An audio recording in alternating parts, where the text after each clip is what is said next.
So today with Mark. How are you doing today? I'm great, thanks. How are you? I'm good. I'm very good, thank you. I'm good. So, as you know, the floor goes straight over to you. So wherever you want to start, it's over to you. Um, I would like to start by speaking a little bit about my new novel, On the Level. But first, Absolutely. before that, I should probably say that um, I like to call myself a writer of short stories and novels, and I've been Mhm, writing probably for the best part of my adult life. But I mhm. started getting published towards the end of the 20th century, which very few people now remember. I've published six novels to date, and that's been a variety of commercial publication and self publication. I've also had out a couple of short story collections. Most recently, though, my new novel, On the Level, available at all good and mediocre bookshops. But I recently published that on a hybrid publishing model through Leaf by Leaf, which is an imprint of Cinnamon Press, who are very good, helpful, knowledgeable, and professional people. And I would like to just give them some praise for all the work they did on the book. So if you want to tell us then a little bit about the book. Um, the idea for the book has been around for quite a while now. I mean, I've probably been working on it for around 6 years or so, on and off, in between doing Mhm, other things. And like a lot of stories, it began from a really simple idea, which is what if you are staying in a hotel room and there is a professional assassin in the room next door who is doing a job, and you get to know them and you get dragged into Yeah. their world. And so that was where the idea came from, that apparently very simple idea. And it turned out that the story wanted to be told by a young woman called Riz Montgomery, Hmm. who is the live wire mile a minute narrator of the novel. And Riz is a 15-year-old woman who has a number of interesting things about her. And there's a very Hmm. obvious question there, and I hope I'm not preempting you, but there's a very obvious question there about why an old geezer like me is writing in the voice of a 15-year-old woman. And that's partly because I wanted to write someone who is striving for independence. I wanted to write someone Hmm. who's striving for a sense of justice, but also who is constrained in ways that older people are not. So she's Okay. financially constrained, obviously. She's somewhat socially constrained because she's there with her family. In the eyes of the world, she's still, not quite an adult, not quite a child. And that Mm. made her situation interesting in terms of the story that I wanted to tell. That you have someone here who is really struggling to grow and develop, but Mhm. is still in that constrained part of their life. Yeah. And the setup is really quite simple. I mean, Riz is, I think, neurodivergent is one way to put it, Hmm. and many of us are somewhere in that territory. Riz hears voices. She takes extraordinary risks. She has zero impulse control, Hmm. and and she is very attached to being herself. We learn through the book that she has experienced various attempts at treatment at the Hmm. hands of a psychiatrist who she regards as this bogeyman figure. But she wants no treatment, she wants no cure. Yeah. She is very, very attached to being herself.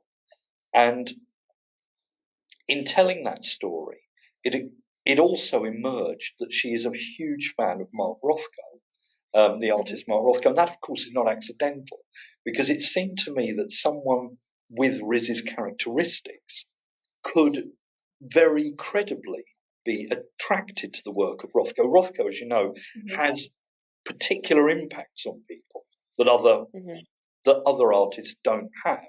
And it seemed quite credible that that would be her thing. And she ends up in London because her is not really her father, spoiler alert, but he's some kind of big shot diplomat.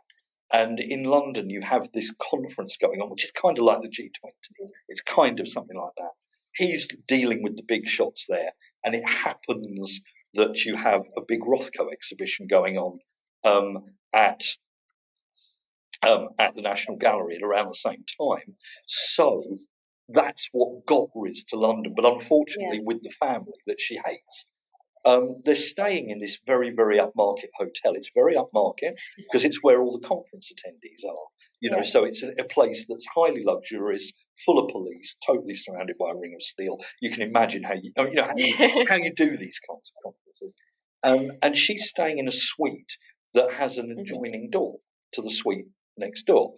As many hotels have, families and so on.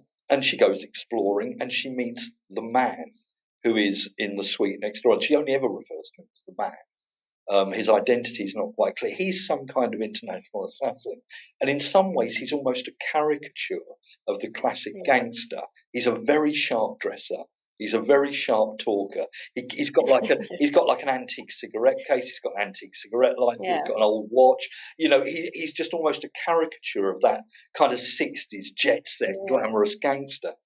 And the fundamental of the story is about the very kind of tenuous, strange, but in some ways meaningful friendship that develops between this very isolated teenage woman and this absolutely stone cold man. And he is absolutely stone cold in all his interactions. But that develops because among all the adults that she deals with, he is the only one who takes her seriously, who acknowledges that she's intelligent, who doesn't talk down to her. He uses her for, as part of his mission. He quite shamelessly uses her for various bits of his mission, but he always treats her kind of as an equal. And that's how she responds to him, because he's different to any other adult that she's met. Yeah. What's really interesting actually about that then and the relationship is that in real life, obviously, not with regards to the book, that can happen is you can have, I'm talking about friendships as well, or work relationships. You can have relationships with people that you never, ever, ever expected to, but bonds can form. No, absolutely so. And I mean, I think, even taking that a bit further, perhaps some people who might be watching this have even had relationships with people who it was kind of unexpected. That thing people used to tell you at parties, no weird hookups. I mean, obviously we're not in that territory here in this book, but one thing that I wanted to explore through it as well is the fact that the adults that are surrounding her, so her family, the police who feature a lot, various international lowlifes who are knocking around. Basically these are people who don't really have a moral compass, and there's a very strong sense that, I mean, everybody knows each other, that they're playing this international game that moves around the world from one place to another. And none of this is strange except to Riz. She's coming to it new. And she's the one with the ethical centre in the book, but she's also the one that nobody takes seriously, aside from the guy who wants her to help with his hit. Yeah. And I have one question I do want to ask. Did you come up with the idea in a hotel room? I've spent a lot of time in hotel rooms over the years. And I mean, certainly, yes, the idea of, the connecting door. What if the connecting door's left unlocked? Why is it left unlocked? And there's also this strangeness of staying in hotels. I mean, for a long time, I've spent quite a bit of time in the States, and for a long time, I gave up using hotels entirely, and I, bought into the whole Airbnb thing because I just find hotels so strange. And there's just so much oddity about it. I mean, like, in the morning, the maid will come in to do the cleaning. The first thing they do is go into the bathroom and flush the toilet. That's the first thing they do. And I mean, this happened to me when I was staying in a place. I was just thinking, why is that always the first thing you do? And what kind of judgment are you passing on me? I find hotels are odd, but of course it's a blatant literary device, because if you have a hotel, you can throw together, you've got this contained environment, and you can throw together all kinds of people. It's just it's a blatant device like that. And you could see with some kind of international conference that you would have this place that you could sequester that you could just stick armed police all around it. This place where you can just corral everybody important, and then narrative possibilities come out from that. Yeah, of course, of course. So is the book out now? The book is out now, and you can get it from your local bookstore, from Cinnamon Press, or indeed from Amazon. Perfect. Well, I'll make sure to put the link out somewhere as well for you, of course. So obviously, I want to know then about the backstory of why you got into writing and kind of your journey towards it. I mean, I think that some of the things I'm going to say are probably a little bit generational, as it were. Mm-hmm. I mean, when I was a kid, spending your time reading books was still like a mainstream activity. Yeah. I mean, my mother was a great reader. She used to like reading romances. She used to like reading Reader's Digest condensed books. Which is great. It's books with all the boring bits cut out, and I'm all in favour of that. But it was kind of a normal activity then that you'd sit around reading. So I was quite a bookish child, as people are. And one of my earliest memories, probably when I'm kind of like 6, 7, is being at primary school and just like scribbling away in exercise books. I have no idea what I was writing. I have no idea what I was writing about, but I was just scribbling page after page. And of course, back in those days, teachers had a lot more leeway just to like leave kids alone. If they were being quiet, fine, just leave them alone. Because there was no like national curriculum then. So it was, that was all right. You could just go and scribble away in the notepad. I mean, I remember just ducking a little bit further into the past. It was actually my father who taught me to read when I was about 5. And he taught me to read using flashcards. And it was an absolutely painful process because he wanted me to learn to read. And we had to like do an hour of this a night. And I used to be in tears because I couldn't do it. And he used to be getting angry because I couldn't do it. And I learned to read that way. But I stopped for quite a few years because I was drunk. So I stopped for quite a few years.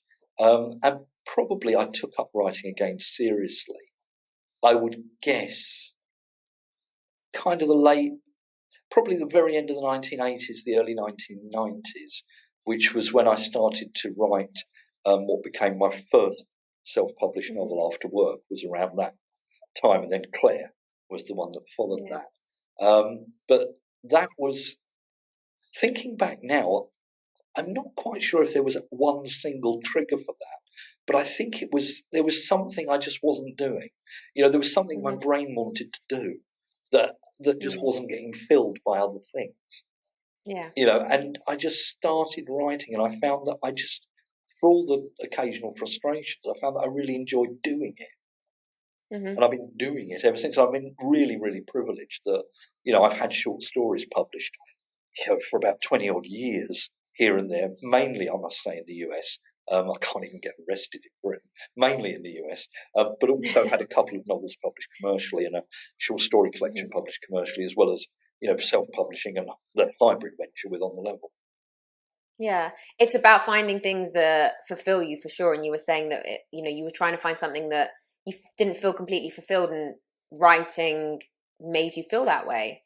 Yeah, absolutely so. Yeah. And obviously you touched upon being drunk. So do you want to elaborate kind of where that journey was from? Yeah, sure. I mean, again, this is somewhat generational. I mean, probably anyone younger than me may not recognise some of this, but like when I'm 14, 15, I started smoking because everybody did then. Especially when you go to an all boys school, it's something you do. And obviously, going to school in the countryside, you start to go down the pub at lunchtime. I mean, because you did. I mean, we're talking here about the 1970s, the 1980s. Yeah. It's what people did then. Lunchtime drinking was a thing. And you'd go down the pub. The teachers would be down the pub, but you used to ignore each other. You used to absolutely kind of, you didn't see each other. But actually, those kind of early. This was down in Kent, so obviously I was drinking cider, obviously, the Snake Barn. And those kind of early kind of lunchtime sessions when I was at school was the start of about something like 25-year love affair with alcohol, basically.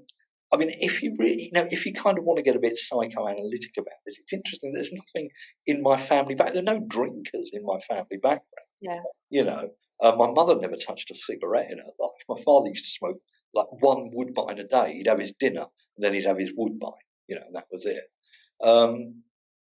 But I just, I think the thing is, I came from quite a poor background. And my mother, after my father died, well, actually, we were poor before that, but after he died, I mean, my mother really, really worked hard, and doing all those really, if I may say it, jobs. Like she worked in old people's homes, clearing up after old people. She worked in a pie factory, painting egg glaze on pies all day. I mean, you can imagine you just come home stinking of eggs. She worked on a farm, grading apples by size because it's just cheaper to pay someone than to get a machine to do that. So she really slaved herself into the ground always. And we never had any money. Never, ever had any money. Got evicted from a few places, partly because of my father's inability with money, which I've inherited. And whatever my mum did, it was never enough. And I was always like the poor kid you got your friend group, and I was always like the poor kid of the friend group, really. Because there were a lot of because I was at school with a lot of middle class kids. Back in the day when if you were middle class, you got on all right money wise.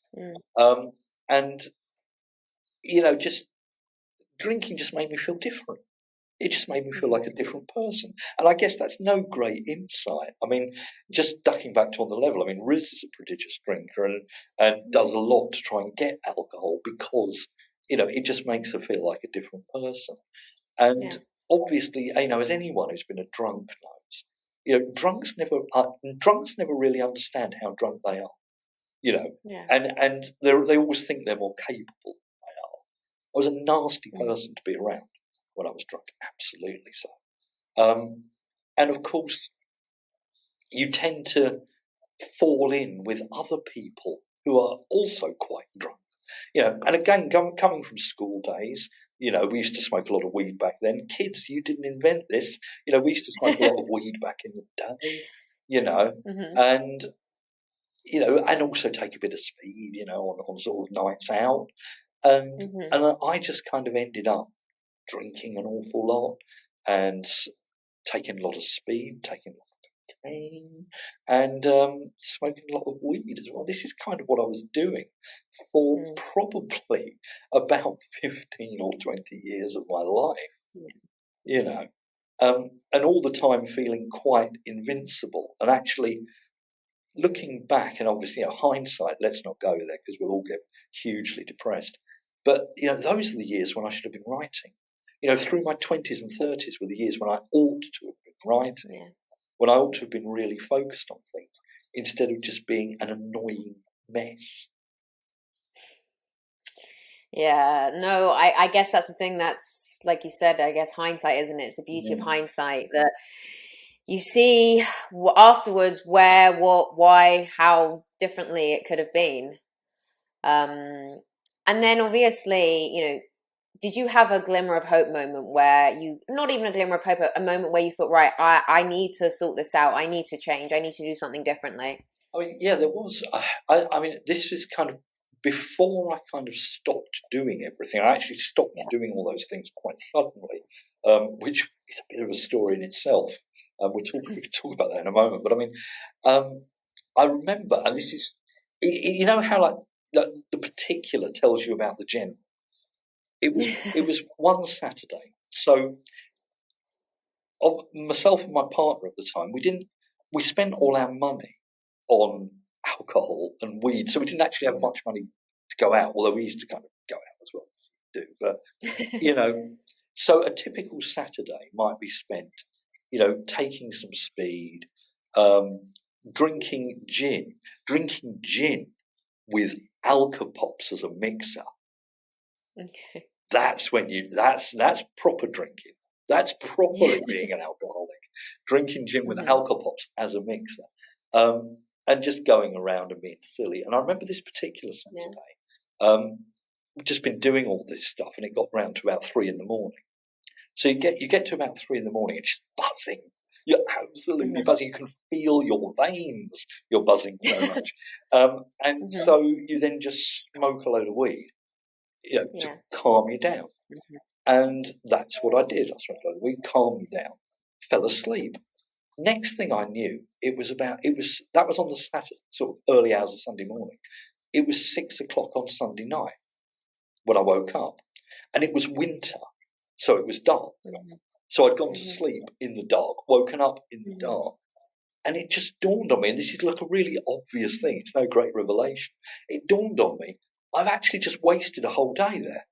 Like I just slept through the entire day, and all the things I planned to do will now not get done because I've just slept through this entire day.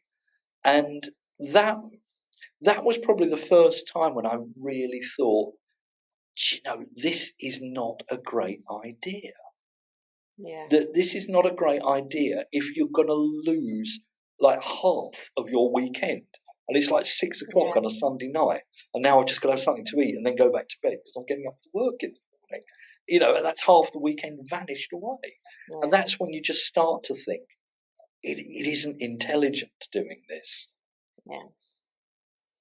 Yeah, no, it makes sense, and I think that's definitely with anything when you when you have your weekend or you have days where they might be off work or things like that, and you spend them doing things that maybe aren't great for you, let's say, you do feel a sense of I've wasted this, and I don't really want to waste this again. I mean, obviously, some people don't see that, and that's totally okay. But when you do feel like you've wasted it, I think that's when you kind of say to yourself, "Okay, I need to change what's going on." Yeah, and it's the changing that can be hard. But I mean, fortunately for me, I was forced into changing because in the way, there's something of a sequence in my life, the way kind of one compulsion replaces another, because that was around the time my partner of the time and I,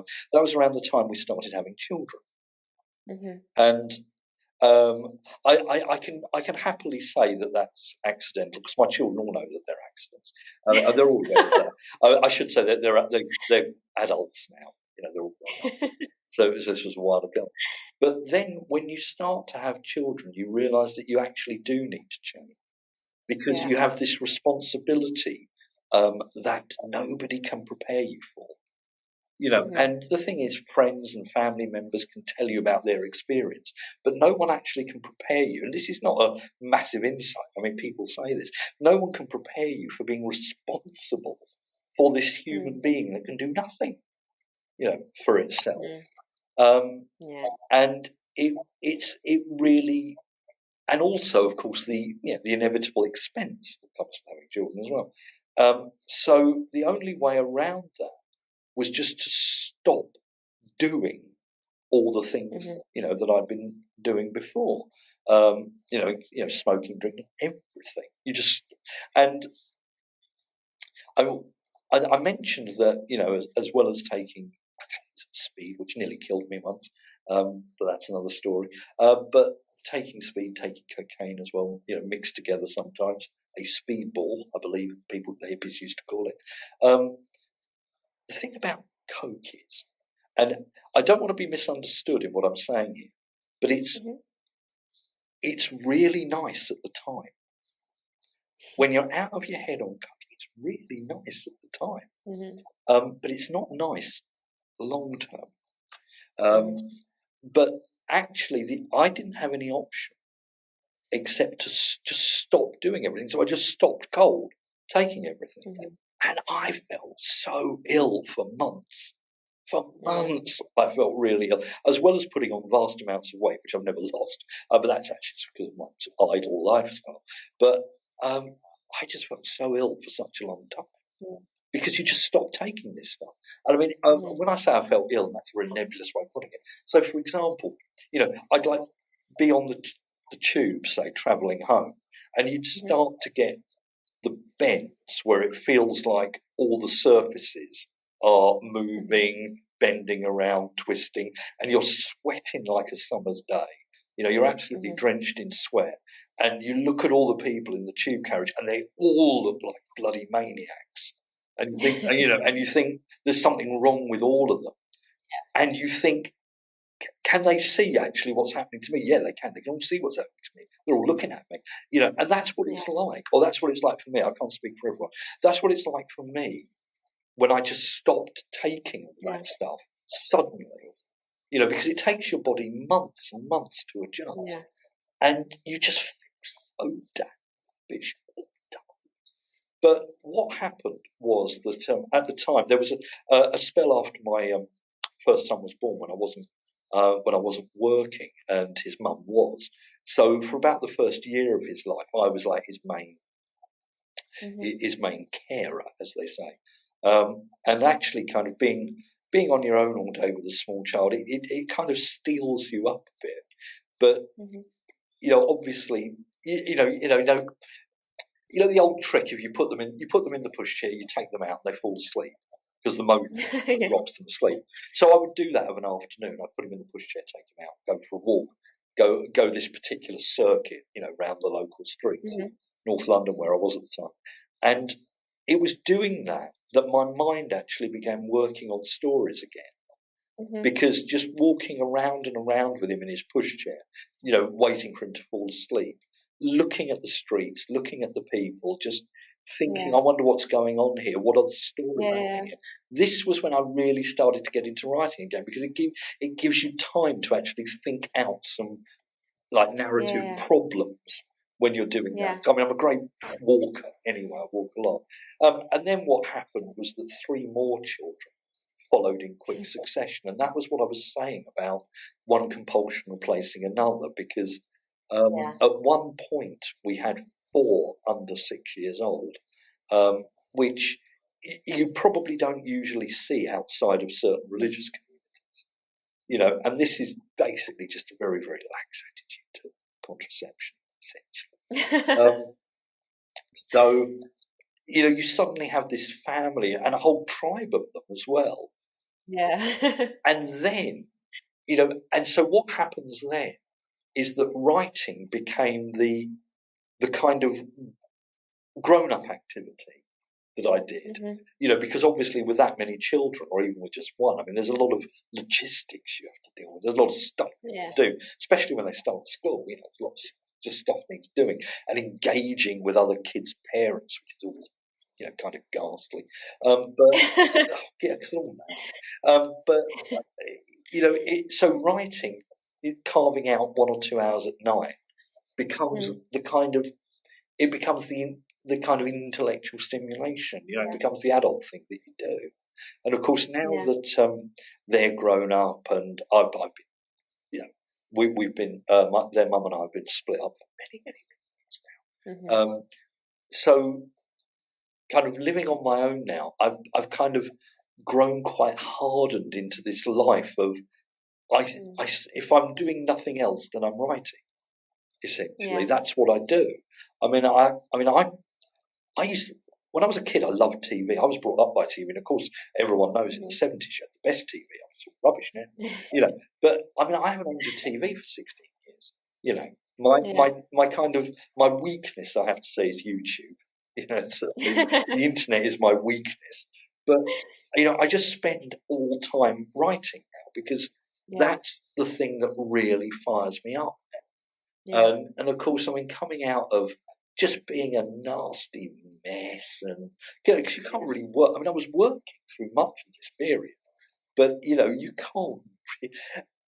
What I'm trying to say, and I'm being a bit incoherent, what I'm trying to say is, when someone's in their 20s and they come into work, with a hangover now and again, it's kind of funny, because it's what lads do. And it's kind of a laugh, because it's what lads do, And then you kind of get into your 30s, and it becomes less funny. I mean, without being too kind of highbrow about it and intellectual, but like in Thomas Mann's Death in Venice, when the guy's looking at the ship, and you've got all these young people on the ship, and there's this old guy with them who's like wearing makeup, and he's trying to be this young guy with them, and the narrator just thinks that looks so sad and pathetic. that he's trying to be young like them, and actually they're just making fun of him. You know, that's the thing. You know, you don't want to be that aging drunk. Yeah. You don't want to be that aging junkie. I mean, I remember back in the days when I used to go to some parties here and there, you know, and, you know, lots of young kids doing stuff. And there'd always be like some 40-year-old guy who'd been like doing heroin for 25 years, you know, and looked like hell.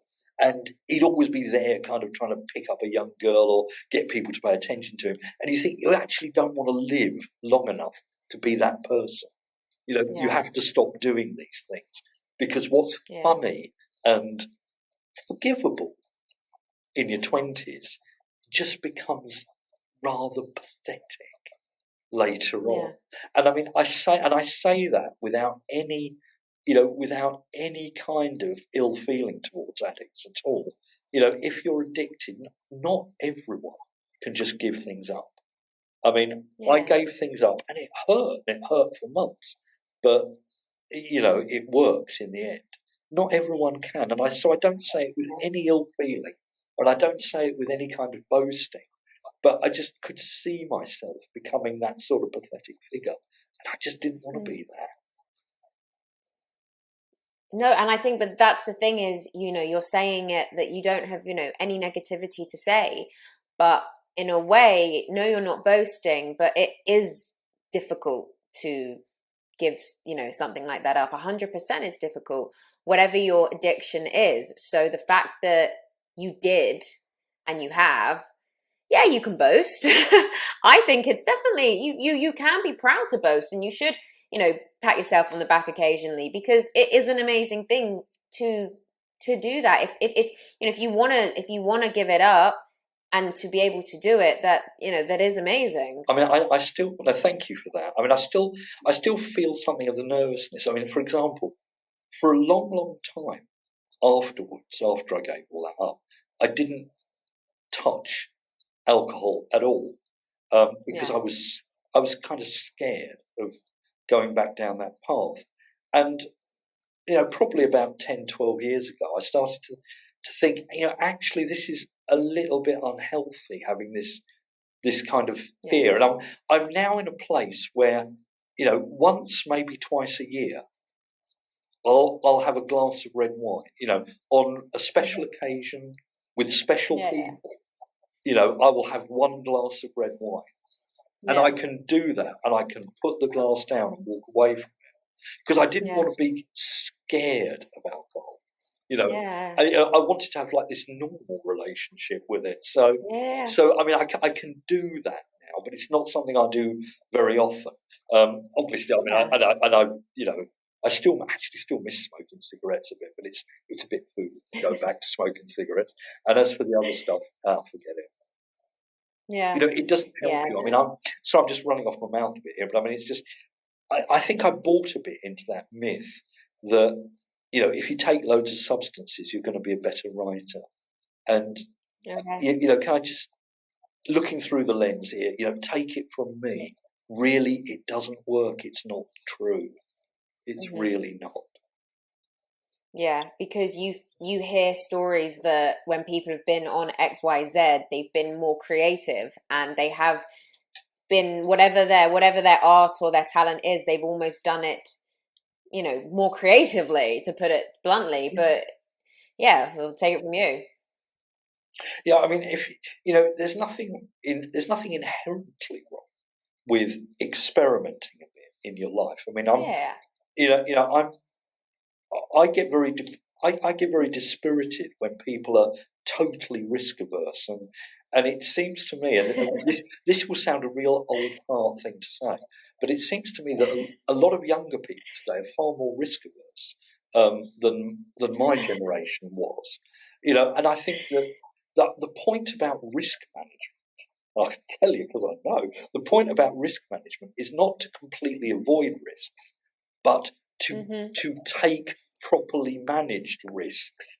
That's the point. So, I mean, I wouldn't say to people, don't experiment. And of course, where this gets real is, I mentioned that my children are now adults, you know, and they're adults, they smoke, they drink, you know, and I am in no position to tell them not to do that. Yeah. I'm in no position to tell them not to do that because I'm not an example. They have to learn for themselves around this. Yeah. Yeah, and I think it's trial and error. A lot of people, they do learn for themselves. Whatever it is, they do learn. Do you think that writing now has, I mean, let's say saved you in a way? Do you think being able to write and, even when you started writing, not long after you had your first child, do you think that really helped? Yes, I do. I mean, I think that if I couldn't write anymore, if I lost Yeah. the ability to put one word after another on the page, I would be inconsolable. I would be absolutely Yeah. inconsolable. And obviously, without wanting to be too much of a downer, because we don't want people getting too kind of glum with all this. But again, as you get older, you start to think a little bit more, and almost naturally, not deliberately, but you start to think more and more about legacy, about what you're going to leave behind. And the fact Yeah. of, if I couldn't actually do that anymore, if I lost the ability to do it, I mean, I've always, and again, this is the privilege, really. I've always been able to write another story and another one and another one, and if that left Mhm. me, I would just be absolutely despondent. There'd be no doing anything with me Yeah. because it really has become the rationale of my life. I mean, everything that I do, right down to having this conversation with you, but going out to work, earning money, everything that I Mhm. do supports writing. Now that I Yeah. don't have to support my children financially anymore because you know, they work and support themselves. Now that I don't have to do that anymore, everything I do supports writing. It supports this one thing that I want to do. Yeah. Because hey, you need a day job because no one's going to make any money from writing. Yeah. Yeah. No, I understand what you mean. And I guess that's the thing as well. It's finding something you love to do, um, after or even during a dark time, and it's if you can find that one thing that you love, it Absolutely. can really change. Yeah, it can change everything. Oh, no, absolutely so. I mean, I wouldn't underplay how important having children. I mean, I'm not suggesting everyone should just go out and have 4 children to improve their lives because Yeah. it brings its own challenges. But it for me for me personally, it was a tremendous corrective on being selfish. Because ultimately, when you were living Yeah. the kind of life that I was living, it's selfish. Ultimately, when you're only concerned about Mm. about what you're putting down your own throat, and actually, this is what I meant when I said, no one can prepare you for it, because when you have children, all that just goes out the window, and it goes out the window overnight. You go to the hospital, you come back Yeah. with this child, and you've just got to do it then, and like do it every minute of the day. And Yeah. it is difficult. Yeah. It is difficult. I mean, I think, the boy's mum actually made quite a good observation to me once when she said that, we made an awful lot of fuss of the first one because we wanted to get it right. We just want to get everything right and make sure he was safe. And then by the time you get to number 4, you kind of just forget what you did because it just becomes so automatic. You think, oh, was he a baby? I can't remember.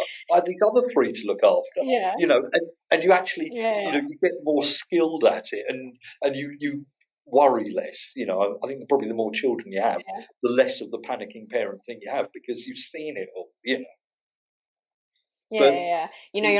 You're not the first person I've heard to say that. but so that was really important, and then being able through having that thinking time to kind of rediscover what I wanted to do around Yeah. around writing. I mean, it's interesting. I mean, because when I was studying in New York a few years ago, I could, being a student of creative writing, you're kind of doing it full time. It's almost like a full Hmm. time job, but you're not getting paid for it. In fact, you're paying far too much to a rapacious university. But I don't know that I enjoyed that so much. when it's something you have to do. And I've kicked this idea around about would I want to be a full-time writer? And there are attractions to that, certainly. I mean, I've got a list as long as my arm, things that things I want to write, and if I had more time, I would. But I'm not sure that it's not just another path into selfishness in some ways. Yeah. Actually having to make time, to find time, and to make the best use of time is a really strong incentive, to get things done. Yeah, of course, of course. No, of course it makes total sense. And I wanted to ask as well then, so, when you gave everything up and obviously you had your kid and you gave everything up suddenly, you said it was extremely difficult, and I can imagine it was extremely difficult, and that's why a lot of the time people can't give things up. But how did you get through that stage? Because obviously you did, you're here now, but how did you get through that to not fall back, or how did you find that? I mean, I think that obviously just giving everything up all in one go and just going through the consequences of that. It's kind of like getting an electric shock, in the sense that you become really averse, or I did anyway. I became really averse to those things that I'd been involved with. Yeah. Because it wasn't worth going through all of that effort just to slide back again. And I mean, and again, I'm trying to be careful about what I say, because I appreciate that for some people it's very, very difficult to stop doing what they're doing, even if they want to stop doing it, because it is so attractive. Being drunk is so attractive. Being high is so attractive compared with the alternative. That I can understand people not being able to do that, but with these growing responsibilities that I felt going back to that day when I woke up at 6 o'clock at night, I just thought, no, I've wasted enough time. But I mean, it was difficult at first, because people don't always understand that you've given everything up, and they don't understand why you can't just indulge kind of a little bit. And that comfort blanket is easy to reach to. But I was just determined that I wasn't going to be wasting any more days like that. And I mean, we're talking about doing absurd things like, spending 18 hours in a pub, which you can do if you've got a lock-in. You can spend 18 hours in a pub, and I've done that. And then I remember actually the time I did that, that was really weird, because what happened was we'd spent 18 hours drinking in this pub. We'd been locked in all night through the next morning, drunk a load, gone home, fallen asleep. And when we woke up, it had snowed while we'd been asleep. So the whole world just looked different when you woke up. That was really weird, because everything was covered with snow. But it's kind of, it is funny, but it's kind of not really funny. I just didn't want to waste any more time. And I'm actually quite a stubborn person. I'm actually a very stubborn person. And when I, and I never like to give up on something. I mean, again, addictive behaviour. If I set out to do something, I will keep trying to do it. Often I will keep trying to do it beyond the point where it's obvious to a reasonable person that it's not going to happen. Again, addictive behaviour. So having made up my mind to do this, I just wasn't going to go back. I mean, the one thing I did want to do, though, was to try to have that sensible relationship with alcohol. But as I say, it's like once or twice a year at most, and it's only one glass. I don't trust myself anymore with that. Yeah, no, of course, but I guess in a way you have been able to manage a slightly sensible behavior. So if that is something that you wanted to do, then you've been able to get there anyway. Yeah, I mean, I think though it's something I'm going to just need to keep on kind of thinking about, because even today, it's been a long time, but even now there are still some things I've missed. But I just find it quite hilarious now that more and more people are just not drinking now. I can actually see, alcohol I can see alcohol going the way of cigarettes. Ultimately, it just stops being socially acceptable. Yeah, you're right. There is a from people that I know as well and friends that I know, yeah, a lot of people do drink still, but a lot of people also don't. Yeah. Um, and I think, but at the moment, there's this balance of accepting the people that don't, because not everyone wants to anymore. And there is a whole thing where when people don't drink, it's, or, do XYZ, or you're not cool in inverted commas, or, it's, why aren't you drinking tonight? And why aren't you this? And I think it's getting to a point where it is just accepting and, understanding that some people don't want to. And I think, and money comes into this as well. Yeah. I mean, it used to be a lot cheaper to do all this stuff than it is now. Yeah. It used to be an awful lot cheaper to do this stuff than it is now. But I mean, one of the things, just sort of touching briefly back onto on the level. I mean, I mentioned that Riz likes a drink and she goes to great lengths to get hold of alcohol, because for her it actually blocks out the fact that she's really quite lonely and isolated. She tells us a few times in the book that that she's got friends. She makes this point of saying, "I've got friends. Of course, I've got friends," but no one ever calls her. No one ever messages her. She messages people and they don't message back. Yeah. And she's pushed back into herself all the time, and she wants to quieten down the voices in her head as well. I mean, she wants to keep those voices quiet, and alcohol helps with that. But she has got quite a high resilience to alcohol and to everything. I mean, I actually very much enjoyed writing that book, because it was great to have Riz's voice in my head. She just told me the story. I did very little. Yeah. Do you feel like maybe you reflected with Riz in what you were saying about, why she drank, or was it something completely different? No, I mean, I think so. I think so, because just going kind of way back to something we were saying earlier on, you start off in your teens, you start off going to the pub because it's a kind of social thing, and or if like me in kind of late teens, early 20s, you go to the pub on your own because there's a lot of other people there who are on their own, and you see each other every night, and you just have the same conversation across the bar every night, and it just becomes the thing that you do, because it's kind of, I suppose, because it's just better than sitting in your room looking at the walls. I mean, I know I've repeated myself a few times on this, but I really, really don't want to give any impression that I feel that I'm in any way better than people who still do this stuff. I mean, around where I live, there is a very large street homeless population around where, and people who spend their whole days basically moving from one spot to another and back again. And I can fully understand why those guys drink.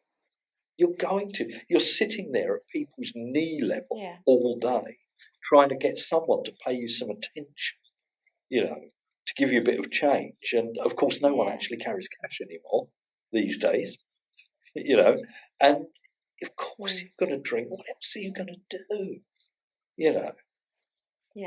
So I mean, I feel in no way that I'm better than anyone else. It's just I've made different decisions, but I can understand why some people are not able to break away from that, or why people need help from whatever source, to break away from it, whether it's whether it's through a talking therapy, or whether it's through some kind of medical intervention. I mean, I think you can have these implants that makes alcohol taste disgusting or something, but although I don't think that worked for George Best, I think he carried on drinking.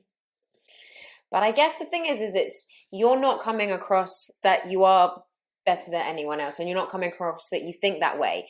How you're coming across is that, why we're here is you to show yourself that, you wanted to make a decision and you were able to do this. You were able to get through it and you were able to change things. And it is for people that might not be there or might want to and are really struggling, but with your story, you show other people that there is hope, and it is tough and it's going to be hard. And there's no, there's no question about that, but there is hope. And that's with any kind of, my story was a physical injury, and it's with any kind of recovery, in a sense that you do hit the darkness. And, you know, in a different way to you, there was a stage where I can see when people get into that kind of way, where you can fall and you can stay down there and you can just keep going lower and lower and spiraling. Because I remember the moment when I saw that.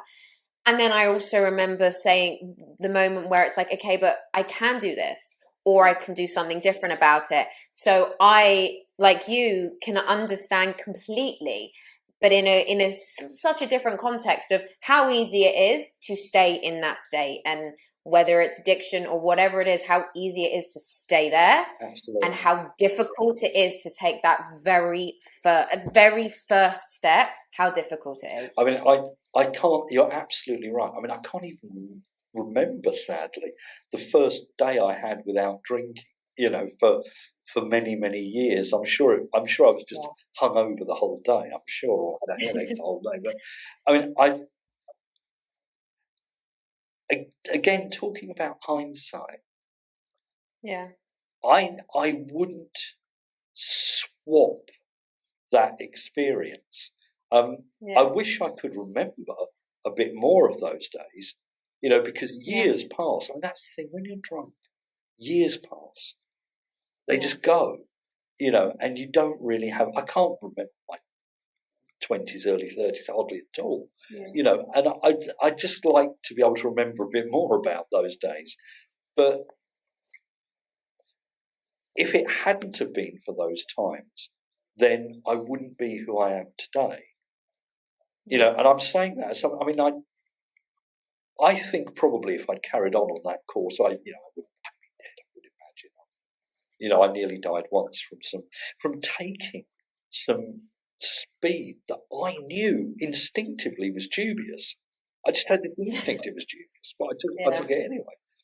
You know, and I nearly died from that. And I mean, but you wouldn't say, "Oh, I wish I'd lived a different life." Well, there's no point saying that because actually you can't.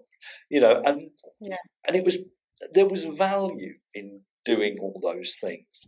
I Yeah. think probably my only regret is that I did quite so much of it. You know, probably just a few years would have been enough, not a decade or more. Yeah. Yeah.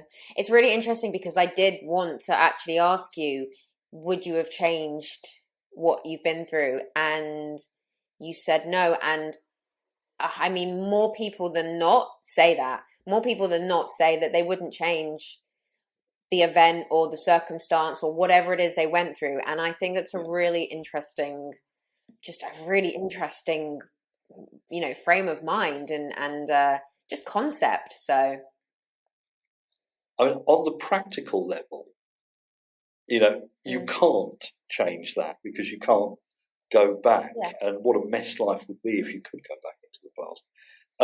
But also, you know, I think it's just again not being too kind of, you know, not being kind of blowing things up into more than they are, but just realizing that the way you are today is the product of Mhm, all the previous days. You know, and mhm. if you change one thing here or there, then you're going to end up being a different person. Yeah. You know, and I mean, and that runs through the whole thread of life. You know, what if, you know, you go to a job interview, you know, and you don't get the job, but what if you had got the job? Well, then your life would have changed Yeah. course again. You know, what if you turn Yeah. left instead of right? You know, what if you Yeah. say hello to that person instead of walking past them? You know, all these things Yeah. day after day after day. And if you try to work out how might my life have been, you're going to Yeah. drive yourself crazy because it's unpicking all of those moments, Mhm, you know, that mhm, lead us to right here to where we are mhm, now. And where we are now is the mhm. only moment we have. You know, you can't go back into the past. You can't know the future. At least I would rather not know the future. Um, I'd really rather not. You know what you have now is the only moment Yeah. that there is. And again, none of these are stellar insights, but people say these things because they're true. You end up being who you are today, and today is what matters. Yeah, and it's trying to live in the present moment as best as you can and as much as you can. And it's life has got you to where it's got you, and you can either sink or swim from what's happened so far, and it has got you to where you are today. And even the worst things and the negative things bring out good in some ways.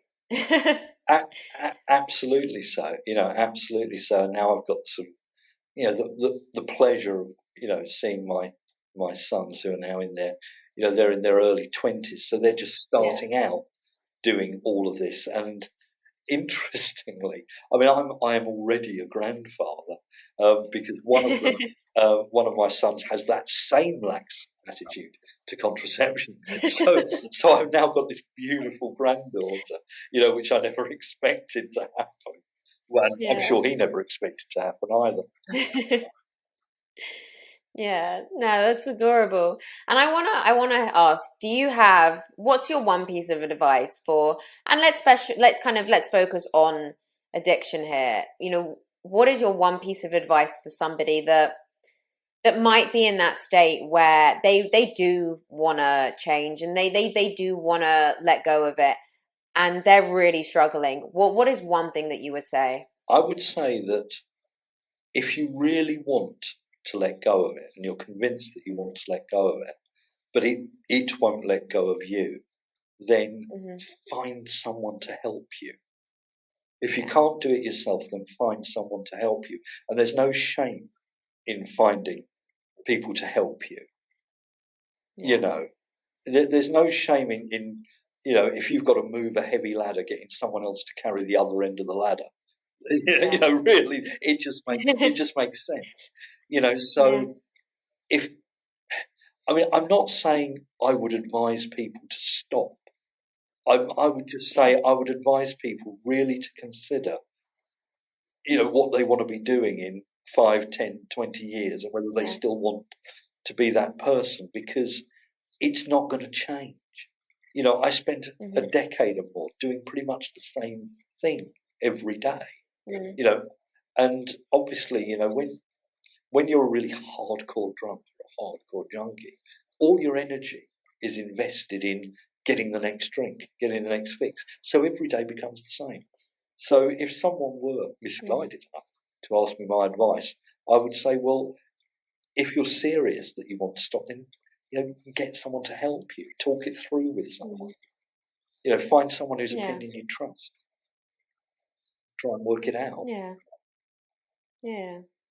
And I guess that is the thing, like you were saying, not everybody wants to, and that's fine. And, some people, they're okay with that. And again, that's fine. There's no right or wrong here. That's the whole point. There's no right or wrong, but it's for the people that do want to. So it's definitely I think asking for help, a lot of people don't realize, and a lot of people don't want to ask for help. And I hear that a lot, and we say it a lot. People don't want to ask for help. They don't want to admit things, or they don't want to. They'd rather take it in on their own. But it is amazing what even finding one person, what one person can do to help you change your life. Absolutely. And I mean, you know, and I'll say this because I'm an old bloke, so I can say it. It's often men who Yeah. feel that they have to carry everything on their shoulders Mhm. because they're men. And again, I see this a bit with my sons, because I say they're young men, and they want to be men. That's what they want. They want to be men. Mhm. They want to walk down the street. People say he's a man. He's a bloke. You know. Yeah. So I think men particularly carry a lot on their shoulders. Women who are inevitably far more intelligent than men know that you need help, and you need to share things. And you need Yeah. to get in touch with that emotional intelligence. And so it can be really hard, but Yeah. you might also want to consider, your impact on the people around you and people who love Yeah. you. I was a horrible person when I was drinking. I was a really horrible person. And Mm. I can remember enough to know that, you know. Yeah. And there's a lot of people who are not in my life now because of that. Yeah. So it, although you can't live through other people, you might just want to think about what effect are my actions having. Yeah. No, it makes sense. It makes sense. Is there anything else that you want to discuss today or mention? Well, only to say buy the book. There is Absolutely there's buy the nothing book. else you can do Absolutely. with 10.99 that will give you more pleasure. Absolutely buy the book. Absolutely. Yeah, it's definitely sounds like a really fascinating read. I haven't got to it, but I have got it on my list. And it's interesting to pick your brains as well as the author to see maybe where, and I find that always really interesting with authors and when people write books is to see a little bit more about the person behind the book, because then when you do read it, it feels a lot more personal. That's my kind of opinion when you know a little bit more about the author. Indeed so, indeed so. It's been great speaking with you today. It's been great to speak to you as well. Thank you very much. Thank you.